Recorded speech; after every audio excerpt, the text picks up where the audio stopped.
días, comunidad marcellistas, espero se encuentren muy bien. En esta ocasión venimos a presentar a una persona muy especial, tanto para nosotros los del proyecto como para las personas de la institución. Ella es nuestra directora de curso, Novia. Hola. Bueno, ¿qué tal, profe? ¿Cómo se encontró el día de hoy?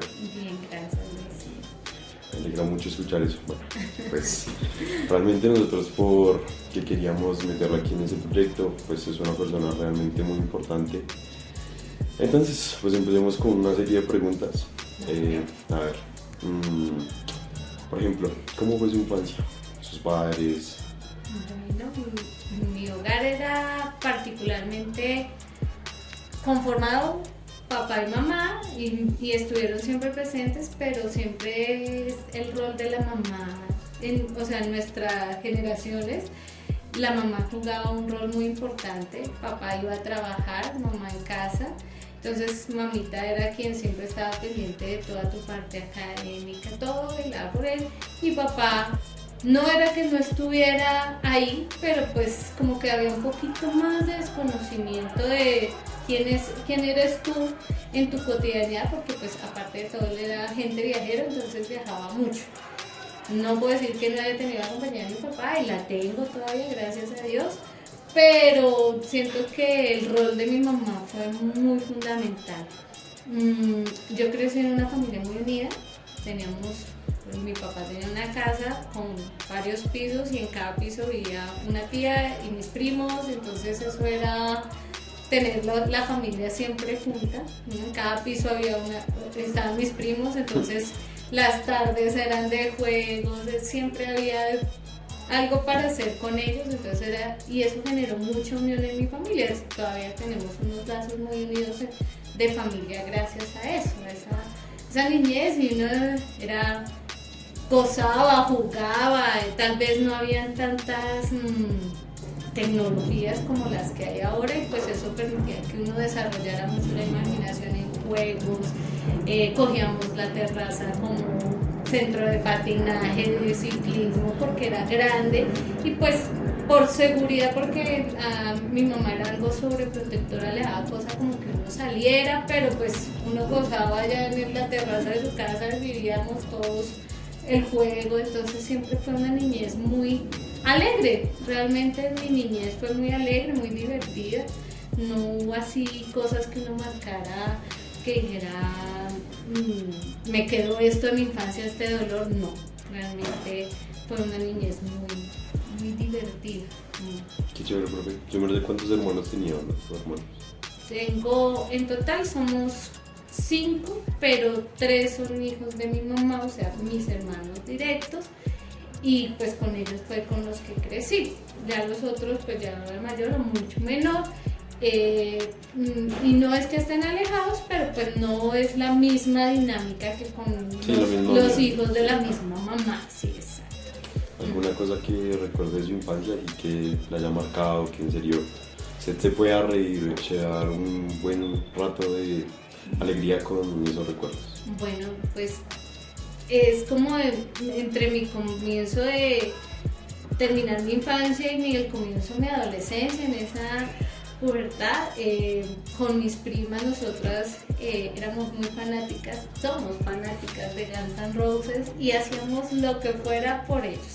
Claro, en la época de mi adolescencia estaban ellos en pleno furor, fue para la época en que vinieron por primera vez a Colombia. Nosotras hacíamos cerámicas, las pintábamos, las vendíamos para comprar afiches, videos, discos. Me doy el lujo de tener la discografía completa en vinilo, yo soy feliz con ello, y hemos procurado mantener esa energía, no solo por ellos, pero pues me queda el dolor que no va a poder verlos en este octubre, este noviembre, porque fue imposible, pero fuimos a Medellín, fuimos a un concierto como en Sopó, pero es eso, esa dinámica. Entonces nosotros hacíamos muchas cosas por tener las cosas de ellos, porque pues no habían redes, no había internet para que bajas los videos por internet. Aquí era estar atento a los programas de videos, en qué momento salía el video, pone el cassette a grabarlo, que no saliera una propaganda, cosas así. Eso era muy particular, entonces hacía que nuestra transición de niñez a adolescencia fue muy como ligada al grupo, muy chévere, fuimos muy unidas, y es más, somos muy unidas todavía en eso. Entonces ellas son mis compañeras de conciertos, nosotras procuramos eso, y eso nos nació ahí en esa época, entre la niñez, y se da a raíz de eso, de que vivíamos juntas, y pues siempre hubo una amistad muy bonita que trasciende pues lo de la familia, y también pues esos lazos de amistad que a veces no necesariamente son con la familia, ¿no? Entonces somos primas y amigas, entonces eso es también de los recuerdos más bonitos que yo tengo, es ese lazo con mi familia, con mis primas, que realmente son primas y amigas, ¿no? Mis hermanas. O sea que el número se pudo asistir en serio al concierto. No, al de 92 éramos muy chiquitas, y eso, como los papás, ¿cómo se te ocurre que vas a ir a un concierto? Y términos de ellos, mechudos marihuaneros, los términos de los papás. Entonces, no, fue imposible, lo escuchábamos por ese entonces en la emisora, en la superestación 88.9, y lo escuchamos. Lloramos esa noche porque no pudimos ir, pero pues hasta fue mejor, porque pues con eso que pasó de la lluvia, que tuvieron que parar el concierto, pues hasta mejor que no fuimos, pero grabaciones teníamos de eso. Aunque justamente ese concierto fue muy importante porque... Precisamente, porque como se hablaba que fue en noviembre y empezaron a tocar la lluvia en noviembre y empieza a diluir y se cae el techo, o sea, fue muy particular. Ah, exactamente. Y pues por eso es como esa remembranza de ese significado que viene en este año a Bogotá, porque ellos vinieron hace 4 años, pero fue a Medellín. Bueno, y en Medellín llovió, pero pues no es igual, no llueve igual, es llovizna con calor, entonces es distinto, y además que fue un concierto muy bonito. No, me imagino que el de aquí también va a ser genial, pero pues no pude conseguir boletas, no me dejaron. No, o sea, estas dinámicas ahora de la venta de boletería, si no dejan. Pero sí hemos procurado mantener ese gusto, y pues ya ahorita no solo es Guns N' Roses, sino muchas bandas de rock que nos gustan, entonces todavía, y si se puede, pues vamos. Súper chévere, pero realmente sí la envidio por los discos. Pero bueno. A ver, sigamos con la parte académica. Por ejemplo, en su parte académica, qué tipo de estudiante era, mejor dicho? Pues yo era una niña muy juiciosa y comprometida con mis cosas. No era solo la niña de cuaderno, ¿sí? Que te cumples con tener todo, pero de pronto no aprendes nada. Tengo todavía mucha retentiva de lo que me enseñaron mis maestros, por ejemplo en la parte de las sociales, la química. Todavía tengo muchos de esos recuerdos que mis maestros me dejaron. Ese conocimiento, por ejemplo, de la Constitución, porque para la época en que yo estaba estudiando, la Constitución tenía 2-3 años, entonces se hacían un análisis detallado de lo que involucraba la Constitución, leíamos muchísimo. Me gustaba mucho leer, me gusta leer, que ahorita pues por el tiempo casi no le dedico lo que quisiera, pero me gusta. Yo diría que yo era como medio ñoña. Alguna vez en un reencuentro de compañeros me decían, es que tú parecías la Virgen María ya en un púlpito porque eras toda juiciosa, pero no era por mí, era mi carácter, y pues era muy comprometida con la academia, ¿sí? Y me gustaba aprender, y tiene influencia de que mi mamá nos exigía mucho de niños aprendernos bien las cosas, y un poco la memorística, aunque yo no, y eso creo que ustedes se han dado cuenta, no involucro casi la memoria en el aprendizaje, sino más bien como poder interrelacionar las cosas. Como la dinámica. Es la dinámica cambia, pero pues en la época en que uno estudiaba sí primaba más ese recurso memorístico, que es válido, es muy bueno, pero pues de pronto ahorita ya no se ve como tan indispensable. y era muy juiciosa, o sea, yo siempre tuve muy buenos promedios académicamente. En mi época yo obtuve el segundo mejor puntaje del ICFES en el colegio y era de las primeras niñas, porque eso también se veía, que ocupaba de los más altos puntajes en el colegio. Entonces, pues para mi época yo obtuve 327 de 400 posibles. Entonces era muy bueno, pero pues en la época, para ese momento, por ejemplo, a los chicos si prestaban servicio militar, les daban 10 puntos más. Entonces uno como mujer entraba en desventaja a la hora de competir en una universidad que fuera por puntaje, porque pues ya tenía 10 menos que el resto, ¿no? Y así pasaba. Pero me caracterizaba pues por ser una estudiante modelo, puedo decirlo, no puedo decir que no. Realmente me acuerdo mucho que el profe de física, el último año, me hizo perder física y me dijo, es que usted no se puede ir con el observador académico en limpio. Y yo, bueno, está bien, bueno, está bien. Fue así, me dijo, es que no te podías ir con el observador académico en limpio. Y yo, bueno. Aunque por ejemplo en octavo yo tenía muchas dificultades, pero sobre todo en la parte deportiva. Entonces yo por ejemplo casi pierdo octavo por educación física. Pero entonces ahí entraba en juego el promedio. Entonces si tú tenías un promedio superior a 8, no entrabas a habilitar, porque pues tu promedio demostraba que eras buen estudiante y eso me salvó, porque la amenaza del maestro era hay que subir a Monserrate y llegar primero que el maestro y yo era muy floja para eso, entonces yo ya me vi repitiendo octavo, pero pues ahí la ventaja de mis buenos resultados académicos, que me salvó de eso. ¿Qué la motivó a ser maestra? Pues fue muy chistoso porque cuando yo que estaba como en 10º y 11 yo quería hacer de todo. Médico, pediatra, me gusta el diseño de modas porque me gusta tejer, yo bordo y tejo en crochet, entonces me gustaba todo eso. Y yo decía, bueno, ¿yo qué voy a estudiar? Y cuando entré a la universidad, pues yo entré a estudiar ingeniería de sistemas. Mi primer semestre fue en ingeniería de sistemas. Y fue bueno, pero resulta que era particular en la universidad donde yo estaba estudiando, iba a la par con las ingeniería electrónica y ingeniería mecánica. Resulta que en esa universidad esas dos ingenierías van con énfasis hacia la medicina. Entonces, como van con énfasis hacia la medicina, enseñan química.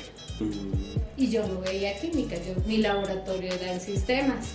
Y yo le decía a la profesora de química, déjame entrar. Era, no se puede porque tú no haces parte del PER. Y yo terminaba explicándoles química a mis compañeros de ingeniería electrónica y ingeniería mecánica. A mí yo tenía muy buenas bases de química y eso, entonces pues, por cosas del destino yo no pude seguir estudiando. Pues relativamente fue lo financiero, ¿no? Las universidades públicas siempre son muy costosas. Entonces yo hice un paro de 6 meses y me presenté a la nacional y me presenté a la distrital. A la nacional pasé como segunda opción en psicología, pero pues realmente no siento que yo tenga alma de psicóloga, entonces por eso no tomé esa opción. Y a la distrital pasé en química. Y yo dije, pues bueno, miremos cuáles son las opciones. A mí me gusta la química, me encanta la parte del laboratorio. Y así llegué a ser docente en química. En primera instancia me veía más en un laboratorio, pero cuando ya empecé las prácticas, pues me iba bien con los chicos y afortunadamente me ha ido bien con ellos y yo creo que de ahí pues uno se va gestando como maestro, ¿no? La experiencia hace el maestro, obviamente las dinámicas van cambiando, las generaciones de estudiantes son distintas con las que yo empecé a las que voy ahorita, son nuevos retos, uno diría a veces, alguna vez Natalia me preguntaba, ¿es fácil ser maestro? Y uno pensaría que sí, pero realmente no es tan fácil. Porque pues como las dinámicas van cambiando, probablemente uno necesita también, no probablemente, necesitas ir cambiando y bajo ese criterio pues tratar de llevarles, por ejemplo, un área que de pronto a muchos no les gusta porque tiene que ver con la parte numérica, con la parte científica, que de pronto no le ven la aplicabilidad, pero que está llena e inmersa en toda su vida, como es la química. Entonces pues uno tiene que buscar herramientas y buscar estrategias para mejorar en su rol docente, que es desgastante, sí, por las condiciones que van presentándose, que cada vez uno se enfrenta a nuevos retos con las generaciones, de pronto las dificultades y también depende de cada población, van cambiando. Entonces uno asume no solo el rol de enseñar una materia, sino también como de convertirse en un orientador de sus estudiantes en muchas cosas. A veces algunos, yo no puedo decir que de pronto sea yo, se convierten en consejeros de sus estudiantes. Entonces el rol de la docencia pues abarca muchas cosas. Cuando yo hacía mi maestría, un compañero decía es que la química simplemente es una excusa. Es la excusa con la que tú trabajas con otra persona. Aprendes de otra persona y eso tiene la enseñanza de eso. Cuando uno es educador, aprende mucho de sus estudiantes, muchísimas cosas. Entonces es algo continuo, ¿no? Es algo que por eso tiene que ser recíproco. No puede ser solo el docente el que da, sino que también necesita que el estudiante dé, porque uno tiene que aprender de ustedes, ¿no? Y eso tal vez es lo que me gusta a mí del rol de la docencia.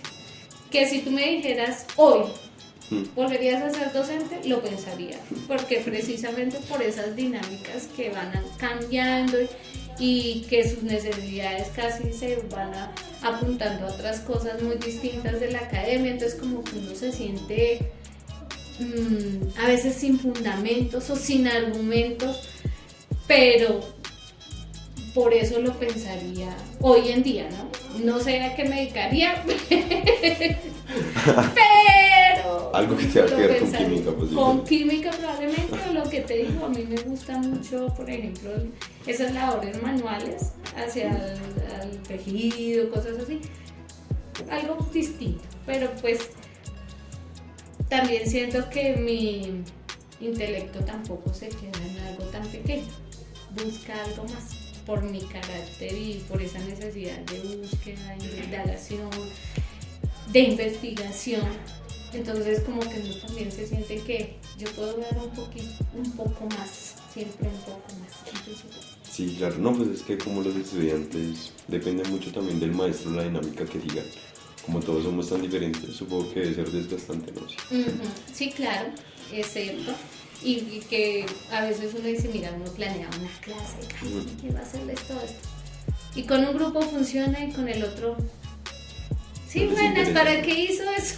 O sea, la misma de haberme llenado el tablero de unas cosas y ya, me hubiese dado igual, porque el grupo, las dinámicas de su grupo no dan para que hubiese funcionado como pudo haber funcionado para el otro grupo. Eso sucede y eso, pues eso es la realidad del trabajar con el ser humano, ¿no? No todos somos iguales. Y también eso es enriquecedor, ¿no? Que es desgastante, sí, pero pues también enriquece. Profesor, ¿usted tiene maestría, no? ¿Cuáles son sus estudios? Bueno, yo soy pública. Estudié en colegio público, la universidad pública, mi hermosa universidad distrital, que la quiero, la adoro con todo. Y hice mi maestría en la Universidad Pedagógica Nacional. Okay. Mi maestría es en enseñanza de la química. O sea, ya me fui muy por la docencia y sobre todo por el campo de la química, porque hay maestrías en educación. Pero yo la quería más centrada en algo más. Por eso tal vez el doctorado me ha costado llegar a un doctorado que me llame la atención.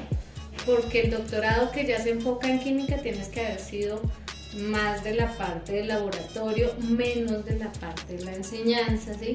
Entonces cuando tú te presentas le dicen pues que tú no tienes el perfil porque no te has ido por esta ruta del laboratorio, sino que te fuiste porque no buscas un doctorado en educación. Pero O sea, no aceptan el doctorado porque, o sea, es más que todo educar en vez de hacer prácticas, ¿no? O sea, lo que pasa es que los doctorados más en mi disciplina, que es la química, son más de la investigación en química que la investigación ligada a la educación en la química. Y como mi énfasis ya por tener una maestría en docencia de la química, pues se va más hacia la rama, o sea, ellos ya como que son un poco más selectivos, ¿sí? Entonces te van más, te dicen, no, venga, búsquese más hacia la docencia, a algo ligado a la pedagogía, porque ese es mayor su campo de acción, así usted tenga de por medio algo de conocimiento de química, pero su rol es más enfocado hacia esa parte pedagógica. Entonces tal vez eso no me motiva a mí a hacer un doctorado y bueno, y más otras cosas personales, pero influye en eso.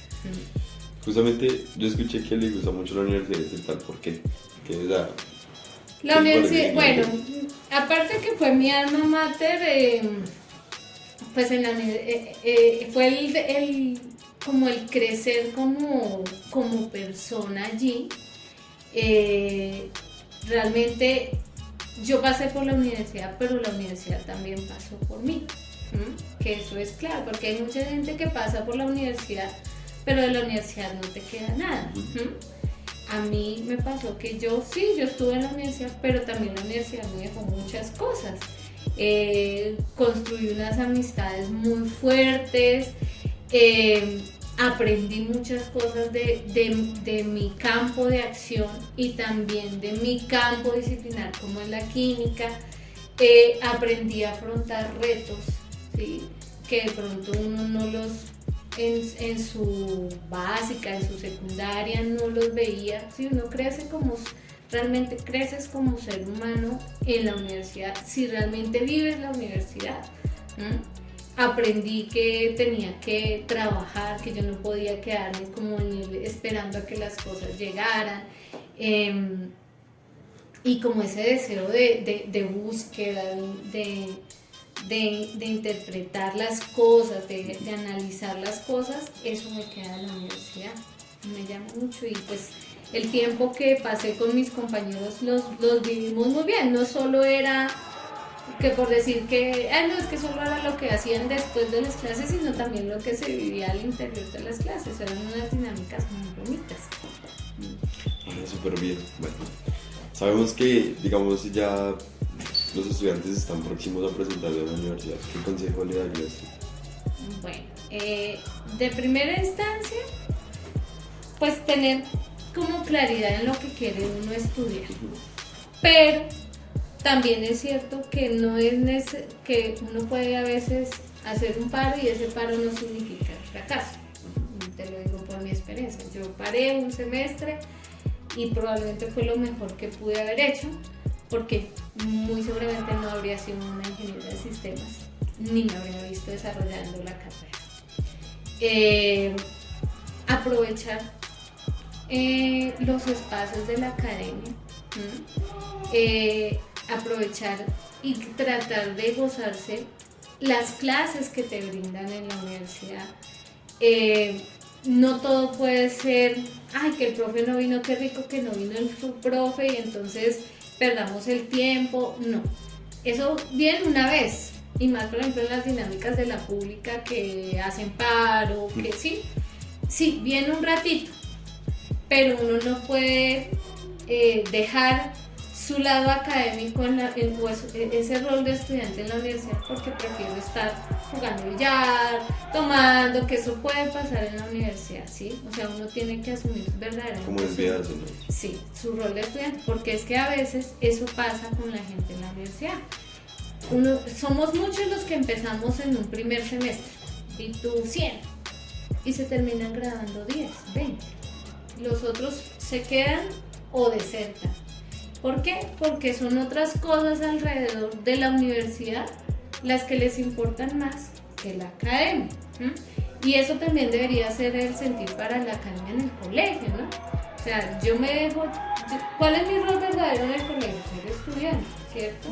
Sí, uno entiende que a veces es difícil llegar porque no tienes dinero, porque no, por ejemplo en la universidad a ti te dan cierta mesada y con eso haga rendir para, bueno, ahora ya no hay tantas fotocopias, pero algunos maestros todavía piden fotocopias. A veces uno pasaba derecho sin almuerzo, uno aprende todo eso, pero esos no deben ser obstáculos, sino antes ponerse uno como retos para seguir adelante.